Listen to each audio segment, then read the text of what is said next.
Welcome back, mercenaries, to our insane difficulty playthrough of Expeditions Rome. We are about to enter the Court of Heaven, where we are looking to make local allies here in Egypt that will allow us to wage effectively a civil war, siding with Cleopatra against her brother husband, the Pharaoh.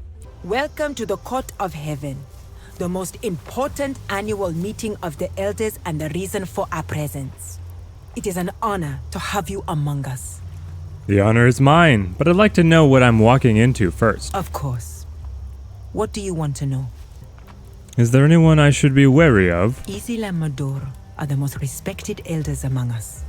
Convincing them both would be a significant diplomatic victory. Udad may get in our way, but you never know with him. And then there's young Warmaksan, who's always hot-blooded.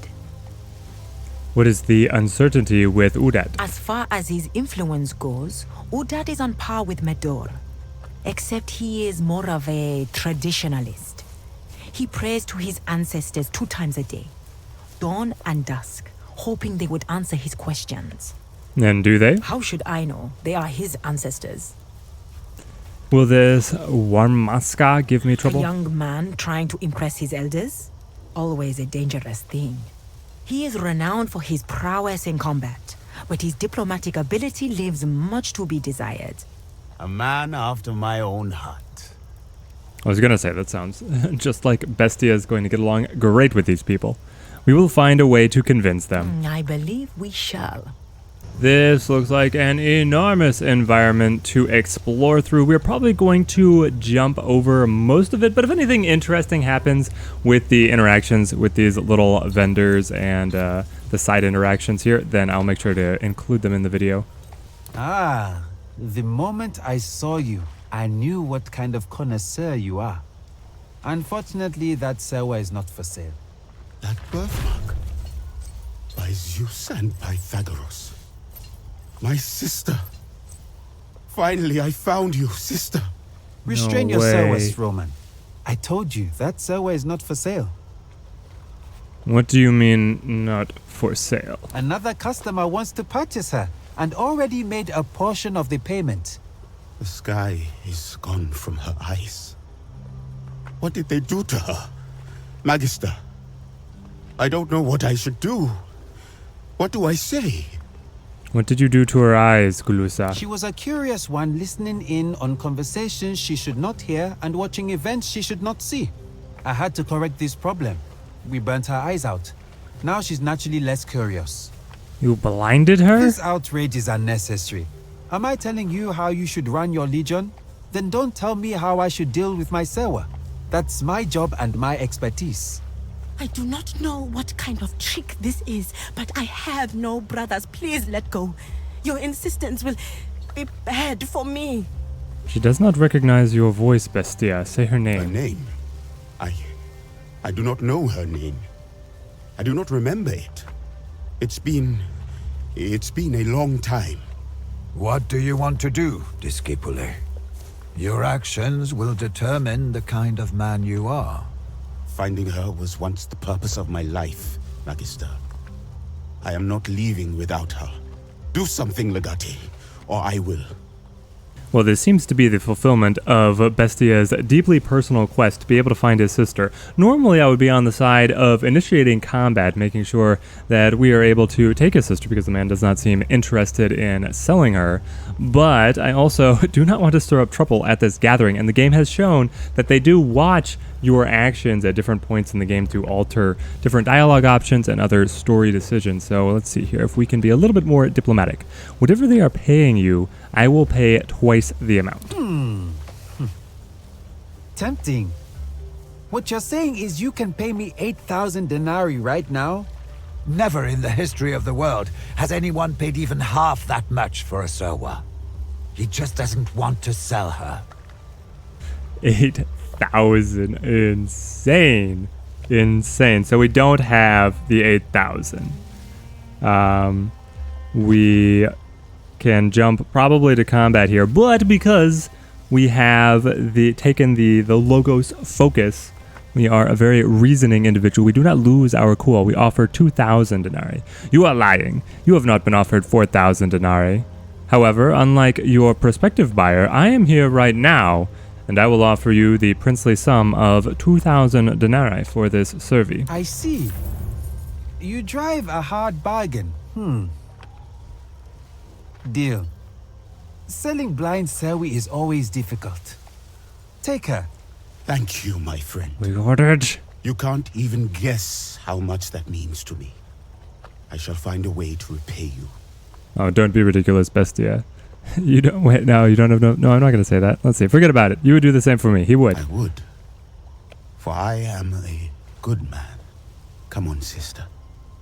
I will show you your new home. Oh, it's so sad. Okay, so they did a quick time jump, and apparently Bestia sent her off to be taken to the Legion camp. But we are able to continue here at the Court of Heaven. But since you're Roman, you might be interested in this old helmet. It's a bit dented, but I'm sure you'll like it. Okay, I don't think this guy could possibly have... He's a junk salesman. I don't think he could possibly have something that is too interesting to us, but so far, if a merchant has offered us a specific item, we have not been disappointed. So, mind if I look at the helmet? A desperate treasure hunter sold it to me near Utica. It's ugly and battered indeed. I took it off his hands out of pity. Domine, look at these inscriptions. PCS. Huh? Publius Cornelius Scipio.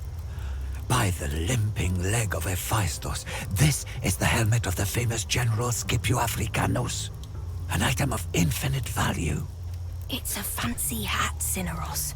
Let's not raise our voices too much. The general who defeated Hannibal. How would such a helmet end up here?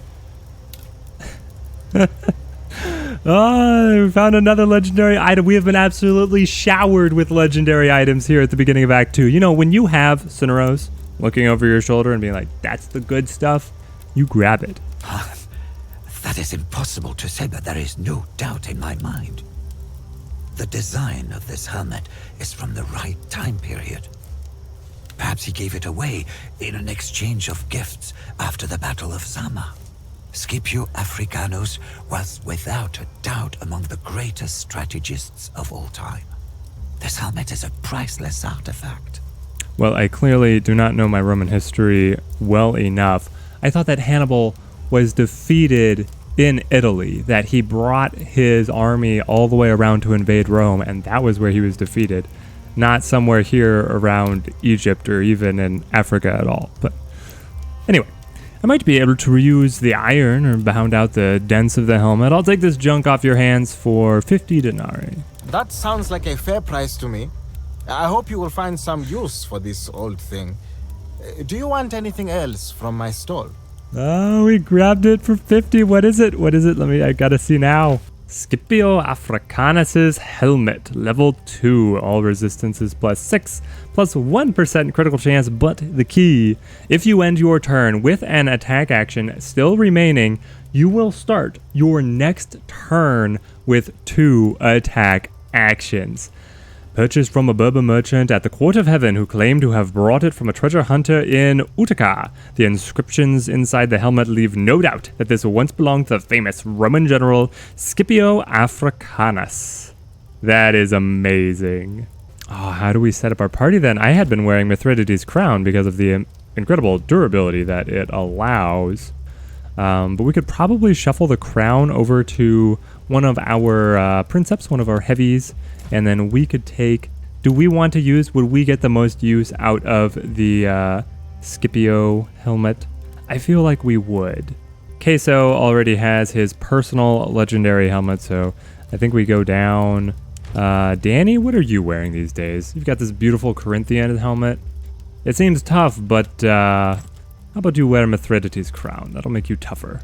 Oh my gosh, look at these resistances. Piercing resistance 72%, slashing resistance 60, fire resistance 70. The bludgeoning honestly is not too good at 44. Max resistance is all the way up at 88. We'll have to see if we can find some other ways to be able to buff her resistances, because anything that we do here will get doubled with Mithridates' crown. I wonder if we can maybe go through a better amulet. It's giving us the piercing resistance and the extra point of armor. But yeah, if we could find a really nice amulet, and then she's wearing the queen. She's just all kitted out with brand new stuff. This shield, the Queen's Warden armor, and then Mithridates' crown. You join us and you'll fight with the finest armaments in all the land. Okay, most of the other stalls here in the Court of Heaven are just merchants peddling some kind of specialty crafting material, but this guy is crazy. This guy is trying to write a book about the different afterlives based on culture, and he wants us to be able to take a drug and then go on a trip temporarily to the afterlife. Why don't you do it yourself? Naturally, I was the first to try it myself. But I'm certain you will visit a different underworld than I. What if I cannot come back? You should not worry. I have tried it myself multiple times, and as you see, I always came back. Well, we have to try it and see what happens, right, guys? You are asking me to risk death. It is only fair that I get something in return, and if I should find myself stuck in the lands beyond life, I should hate to be caught without enough coin to pay Sharon, who is the ferryman for the Romans to take you across the You're River of the right. Dead. I happen to have some Roman denarii on me. Please, take these with you. What now? What now? Oh my gosh, there's a giant Egyptian cat. The giant cat. How big does this place go? Okay, there's a jar over here, one of those organ burial jars. Can I get there? I feel like talking to the cat might lock me into something, so I want to try and see. We got the furry medallion. Animals will be drawn to you and follow instead of fleeing. Do your ears play tricks on you, or does this medallion purr when you touch it, giving you additional focus, armor, and slashing resistance as well? The furry medallion, that is hilarious. I love it. Again, all the legendary items. Basically, at the end of Act 2, I feel like every single item our entire party has is going to be legendary. Salve. I gotta zoom out to be able to see all of the giant cat here. What are I you? am a cat. Ah, yes. But what kind of cat are I am you? a giant cat. Again, something you can deduce based on observation alone. It's amazing. There's so many characters that just get a blank portrait, but they did a full portrait art for the giant cat with the orb eyes. Who are you? Do you have a name? Ooh, okay. I'm a cat. You were, exactly one lifetime ago. But you are not a very good cat. Oh no. Cats have to live through 9 lives. We die and then we are reborn. But a wicked cat is reborn as a lowly human. I am you in a past life. Am I Do you dead? remember dying? Should I? do. It was memorable, but not pleasant. Then again, few deaths are. It is not you who is dead. What am I supposed to do A here? very good question. Do you even remember your purpose? My purpose is revenge. Your father. His death seems so long ago. When was the last time you thought about him? Have you noticed that you no longer remember his face? Yet you intend to avenge his death. I wonder why. It will not bring him back. Did you even like your father? I loved him. And your love and loyalty is still bound to someone who does not exist anymore. I may seem wise to you, but wisdom comes with age and identity. I know you because I am you. Or rather, I was you in a past life. I do not enjoy life as a human. But you can save me by leading a good life and not causing pain. Only then will we be reborn as a cat. Giant cat. Unlikely, but stranger things have happened. I have to do what I must. And when that's done, you will lie around all day and enjoy life. You can do that now. Cats do it every day. But you do. In pursuing your ambitions, you hurt those in your path. You must ask yourself if it's all worth it. What do you propose, giant cat who is me? The only way you can stop hurting people is to leave the land of the living. You may stay here if you want, and trade places with me. That way I will be reborn as a cat, and you will be a good man. I know, this is all very confusing for you, but let me make it simpler. I shall present you with 2 doors. One of them leads to the Elysium of Reeds, the other back to the Court of Heaven. Think about it. Figure out which one feels right, and go where your heart leads you.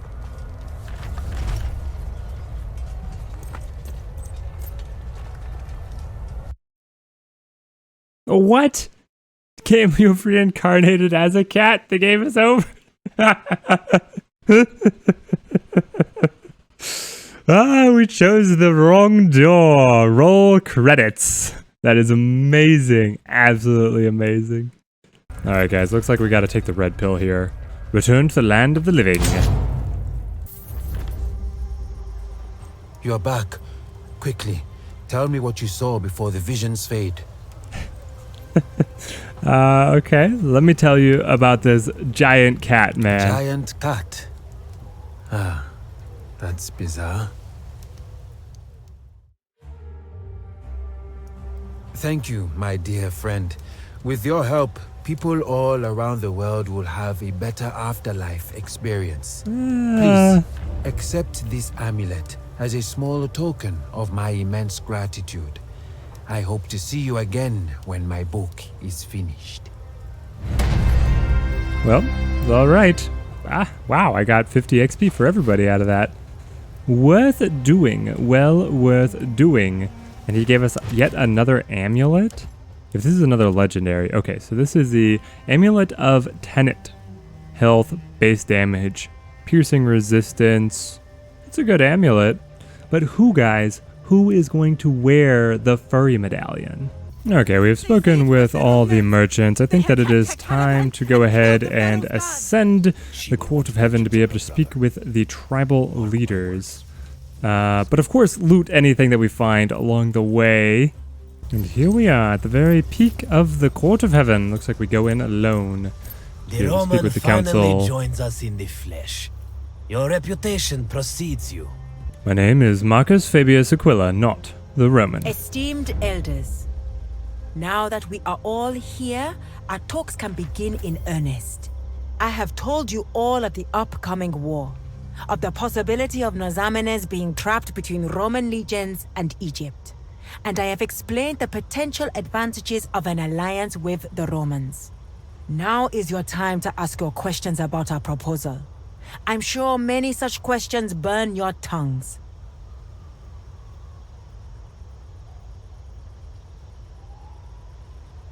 Why is nobody talking?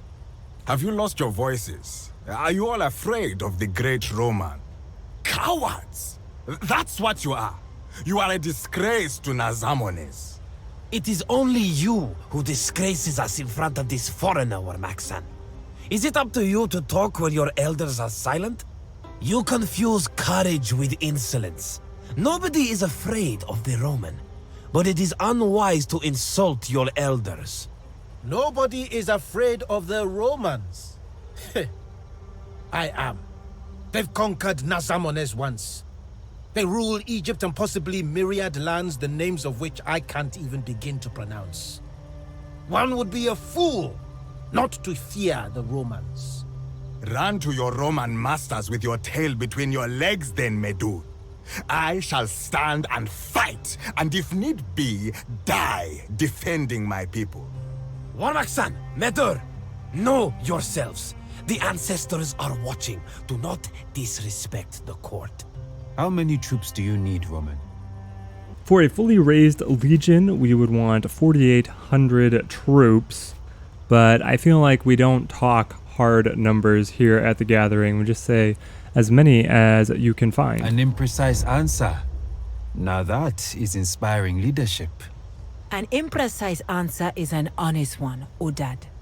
You seem to have low expectations of Romans, Lunia. He is afraid. I fear nothing. The Roman is afraid. Am I wrong, Roman?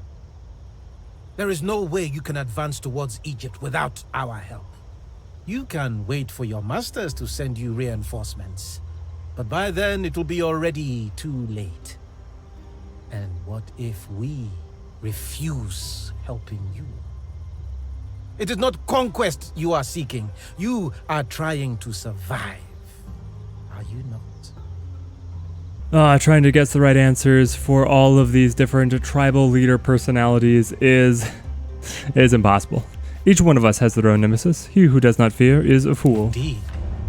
Since you are not my nemesis, I should not fear you, right? You should not. Your misfortune doesn't benefit anyone. My intentions are pure.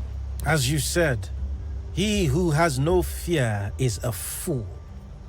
And honestly, it is insulting of you to think of me foolish. Does this mean you're against helping the Roman Medor? I see no benefit in helping him. What do you say, Lunya? Do you have faith in him? I believe it is in our best interest to cooperate with him. The presence of this foreigner alone is an insult to the ancestors. I should slit your throat where you stand. Control yourself. He may have a temper, but he is right. You know that too. The court of heaven is for us only. I can already feel the disapproval of the ancestors. Can you now? Very well. Let us consult the ancestors then. Have you lost your mind, Izil? Are we not disgraced enough? Will you allow this foreigner to desecrate the resting place of our ancestors with his presence? That is highly unusual. I don't think the ancestors would approve. That's something the ancestors can tell us themselves, is it not? Fine. But let it be known that I'm not happy. As usual. It is settled then. We consult the ancestors.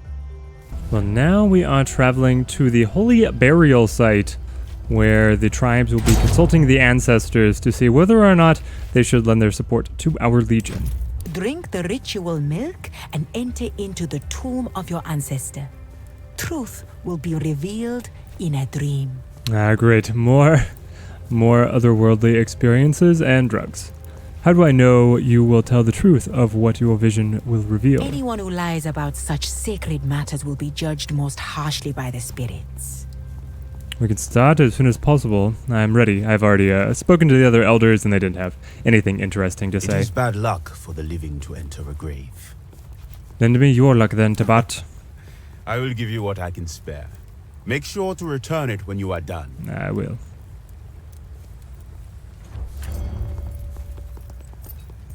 We see another giant cat.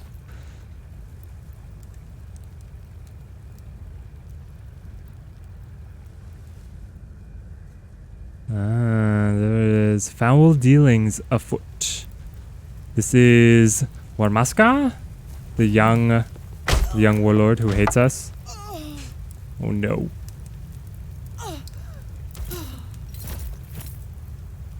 On your feet, Romans! They are trying to kill us!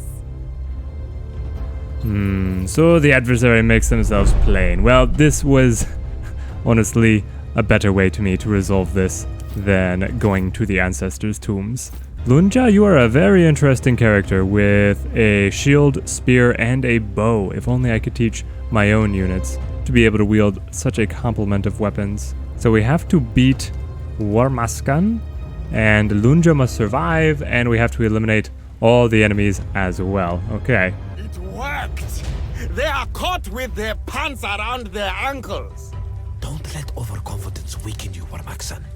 Kill them all. I will meet you at Aljila. Fools! Sakura, we must leave at once. This will surely mean war. Just get our child out of here! Stay away from me, please!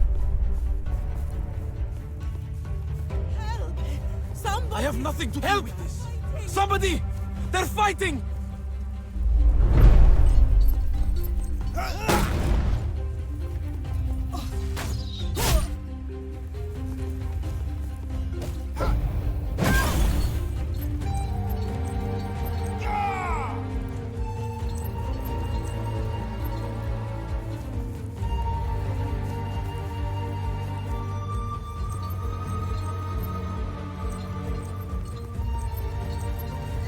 them out, together!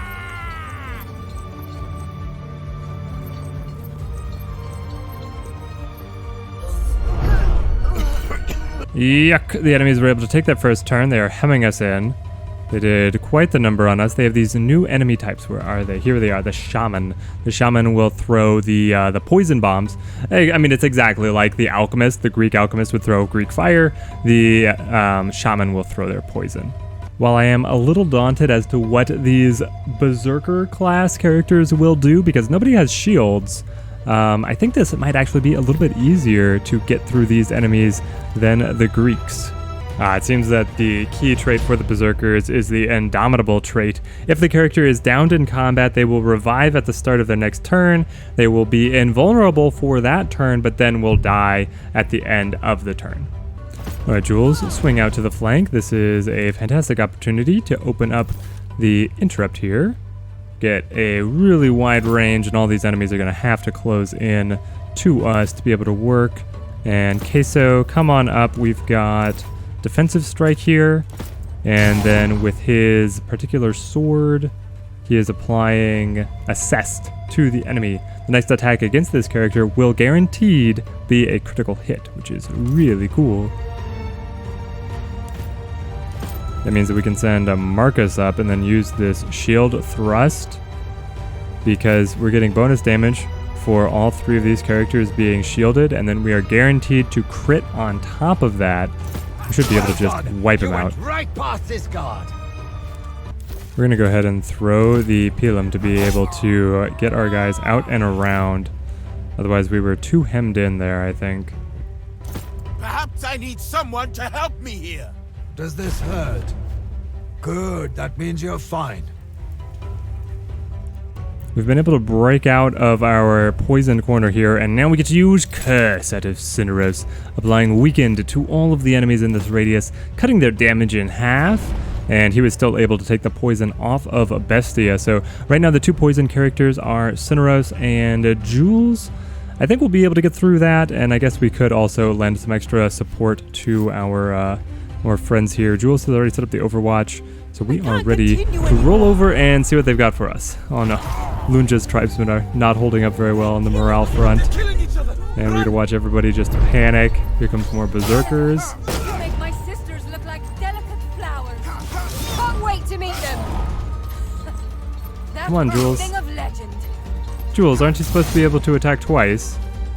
I thought Jules' Overwatch would give me another attack there. I feel like it only attacked once. Somebody's already down. Is that one of the tribesmen? Yes, it is one of the tribesmen. And then the berserkers just have a field day here.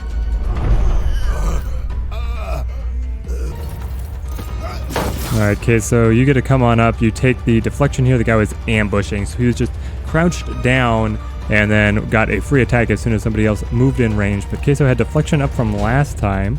I mean that we're able to get in here. Oh, we've got so many juicy things we could pull off here. We could use War Cry to try and stun everybody over here, but let's see. I don't think Warmaksan can be because of immovable. No, his immovable does not necessarily block being stunned. Neither does raging.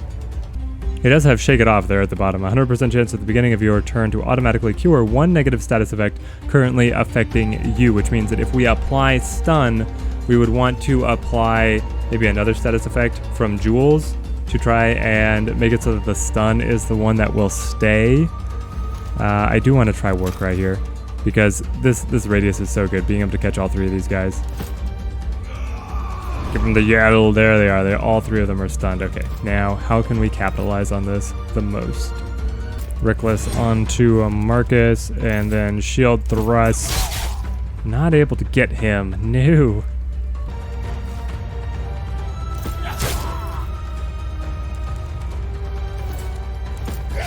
Alright, Bestia is coming up big here though. And because all these guys are stunned, we can move around quite freely. We could step up here to be able to be adjacent to this shaman, and then open things up to get our other characters moved up. Cheap shot, kill on ground. Is there actually an enemy in range of this? No, okay, not right now. But we can look for a combo here, be able to use Jules If she slides across, she even gets a little bit of cover here. Amazing. And then aimed shot. Aim shot applies harried.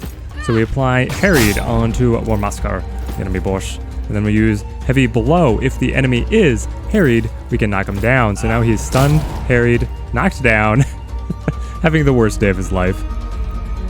And Cineros can still step back and be able to use Cure on Jules, get that poison off of her.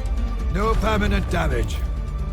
Okay, so I know this is going to provoke an attack of opportunity, but I feel like we just need to get out here. Oh, okay, so what just happened there is, as we pass through here, he did the attack of opportunity, but Cineros at his new level has an ability that interference. If an enemy within your reach attacks an ally, you get to make an attack of opportunity against them. So he attacked Queso, broke his shield, and then Cineros did retribution, killed him.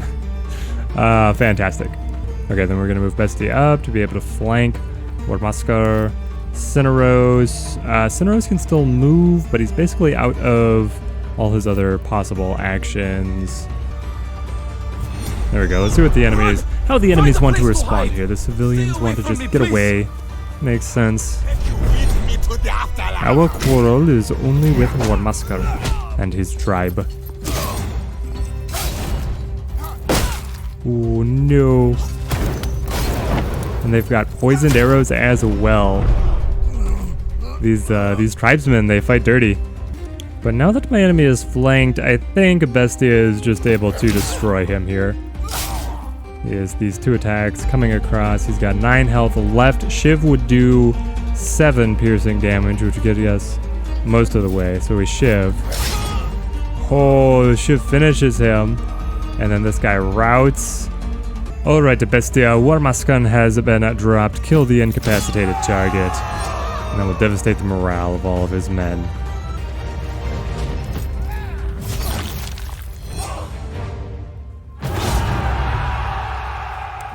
Cowards! Are you alright, Legate?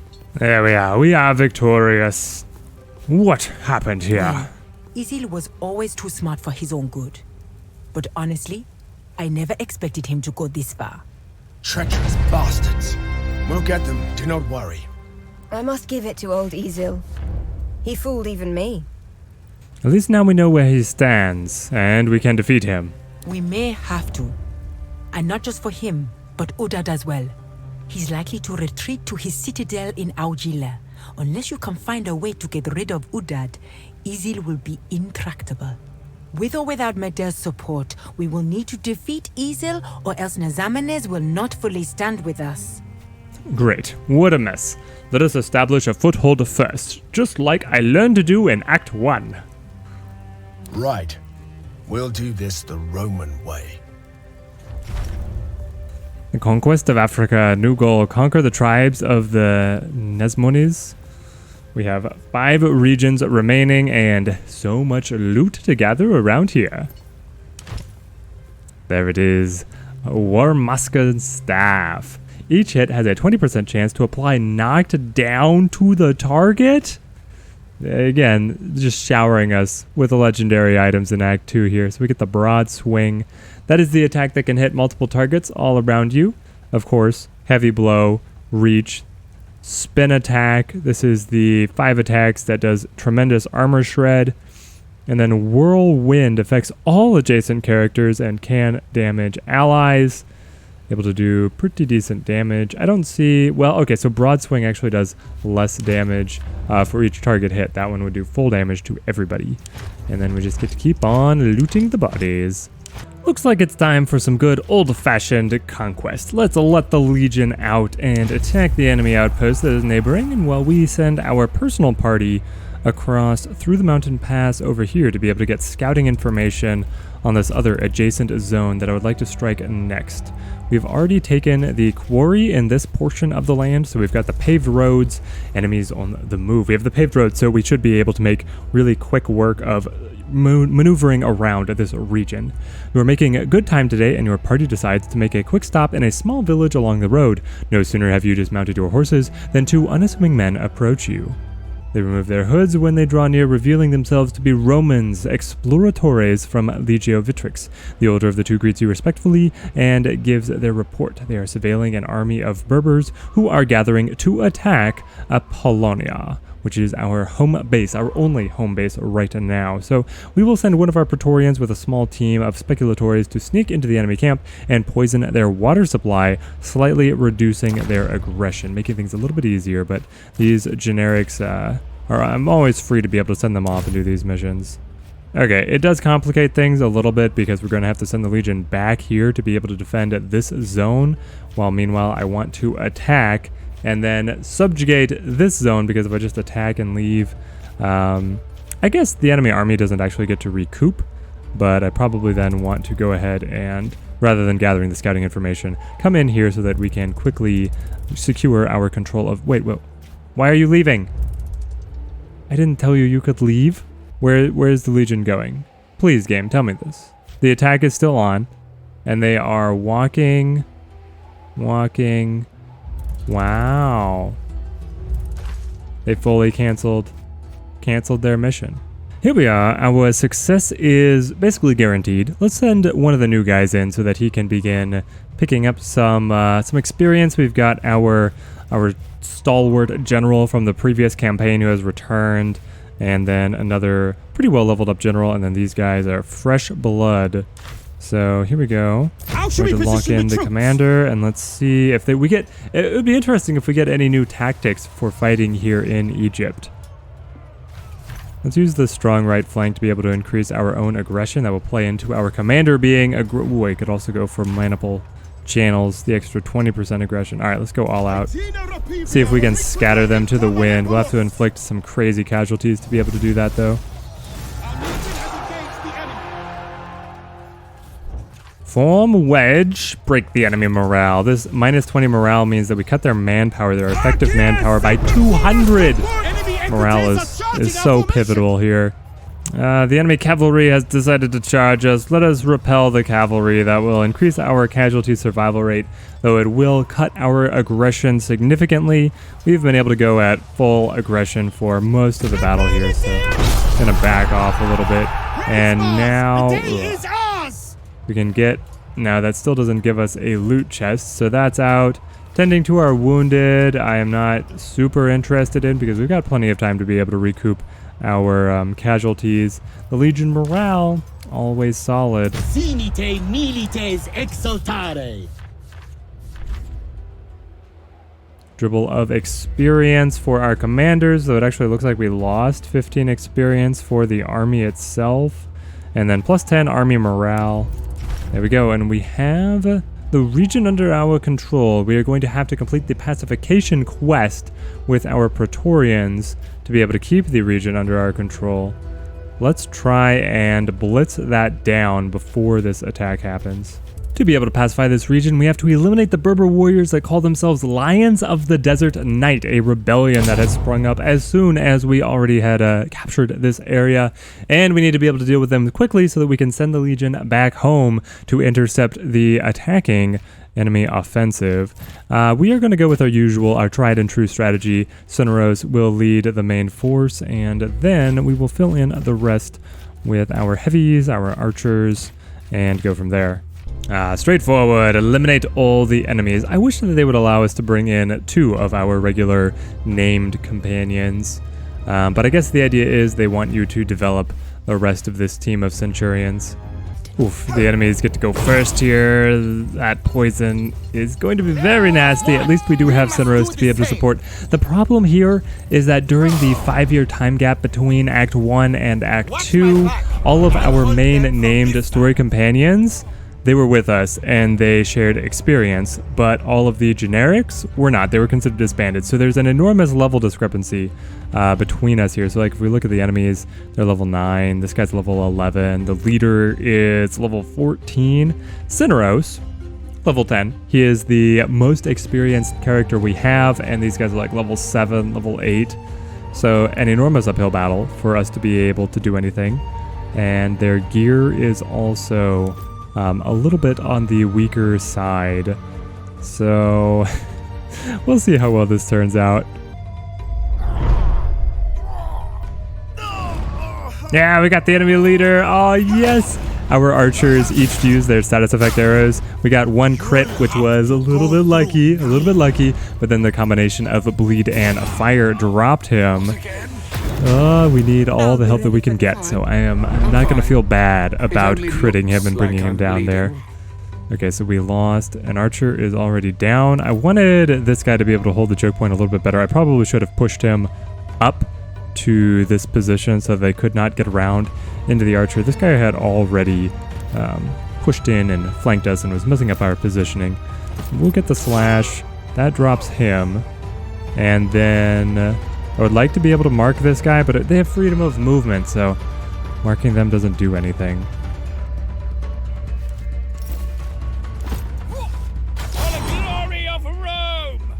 Okay, this archer is just a hero. There's another crit, and now we'll use lure. It's not for the main purpose of lure, but it gets the job done. Then we can pop out to be able to... Oh, where do we shoot our shot? I think we step up just a little bit. Fire arrow into the back of this guy. I am more worried about him than the archer here. And then we come down around to be able to get a little bit of cover. Cineros. Ooh, the Veles. Yes. Now we get to run up right in the archer's face. Love it. Shiv? I don't care about Shiv. We just want to be there and force him to take that attack of opportunity if he moves away, or I don't know if these guys have anything that would, like the kick, to be able to push us back. Now we want to come up, hit this Ravager. Let's see, we've got, yes, we have the spin attack. This is perfect for being able to get through his deflection. We got a crit. When it crits, it does 10 damage. He's down. He is knocked. What happened? Knocked down. Oh, yes, we are using... I forgot I gave him the tribal leader's staff that had a great chance at being able to knock targets down. So when you attack 5 times, it turns out, good chance of being able to knock him over. That is so good. Then over here against this guy, I don't know what we are trying to accomplish. We might just yell at him until his morale breaks, honestly. You will be scared of me. Yeah, so he's at minus 20 morale. We'll see at what point they actually panic. This archer is way out of the fight. There we go. We got our opportunity attack. Veles is looking. Oh, and the poison clears. This is brilliant for us. So now we get to play the Dance of Death with the 2 archers versus 1 archer and the Veles. Unfortunately, this one, yeah, he's still poisoned, but he had been weakened last turn. He's shaken off the weakened status. We can put a barbed arrow across here. Yes, bleeding. It's stuck. Very useful. Come around. We want to be able to finish one of them off. We will use Gouge. Yeah, we get the bonus damage because he's bleeding. So, yeah, Shiv finishes him out here because bleeding will do the rest of the job, and then we will advance. Be able to get towards that archer. This guy's out of movement points. Checking in over here, we have the downed enemy, and then we have this one, so... Cineros is so good with this staff and the spin attack. He is flanked. Spinning, shredding all his armor, breaking, but he stands tall. Actually kind of impressive that he managed to stay standing against all of that. And then I kind of want to just keep on yelling here. Minus 10 morale. He's at minus 30. At what point will he break? Well, we'll see. And we get to keep on hitting this guy who's down on the ground. Not too worried about him.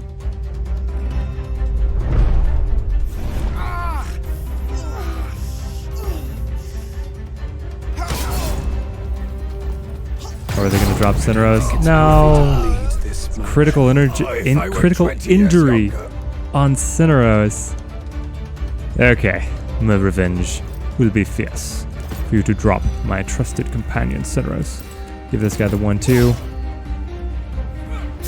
There we go. Archer comes on up. Melee versatility. Lunging attack. Drops him. Keep on coming. And this guy's decided to stand on up, so piercing thrust gets rid of him. With a critical strike, no less. And this guy, minus 45 morale. Scare him! Okay, minus 55 morale. He has not broken. Is it not possible to break this guy?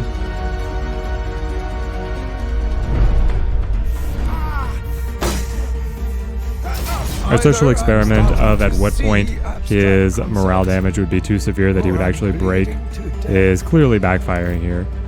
But we will continue. Frighten him again. Oh, minus 65 morale. But he's still here. He is still here. So we're going to have to finish him the old-fashioned way with the strike from the village. There we go. All the enemies have been eliminated, and we need to get Cineros back to camp as soon as we can, as well as our other archer here. Oh, and what is this? A box half buried in the sand with a shovel next to it. Hopefully that has some awesome loot. Not really. Well, nitrate. By applying a specific alchemical process, this mineral can be turned into a powerful oxidizer for the creation of explosives. So, rare crafting material.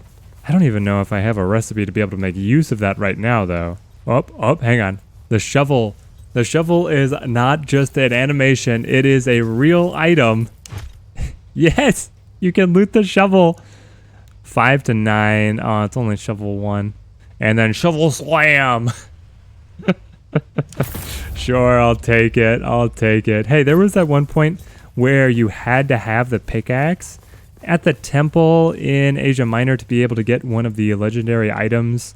So maybe there will be something where we need the shovel to dig. So I'm not even going to dismantle this one. I'm going to hang on to the shovel just in case. It'll be a surprise item we can use later. Well, there we are. Our first foothold has been established here in Egypt.